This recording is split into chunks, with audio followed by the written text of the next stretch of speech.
with Sheffield this year, they seem to strengthen year on year. We were actually quite close to them when we actually went down the first time. So yeah, they're a tough task, but yeah, looking forward to it. And it's a different, I said, different type of game, because last time we were in the Prem they were round about the same position as we were. This time they've managed to regress since we were relegated. Yeah, they have. It was, I don't know how many points were between us at the time, but I can't remember it being more than 2, to be honest, when obviously went down points per game. The year after they did extremely well, and they seem to kick on since, really, so yeah, done really well.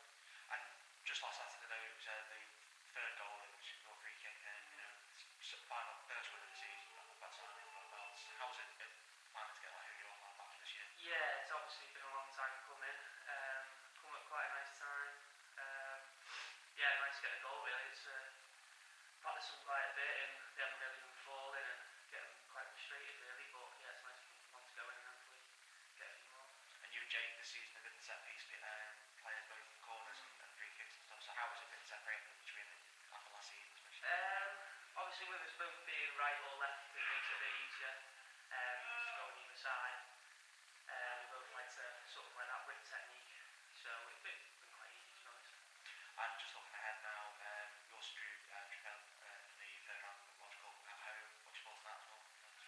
So I don't know much about them. I don't know where. I think South. Yeah, is it? So yeah, don't know much about them. And yeah, well, I'm looking forward to it. Be good. We're at home, aren't we? Yeah. So yeah, we'll home advantage and give them a good go. Yeah. And also looking at the league season, not been the best to start this year, but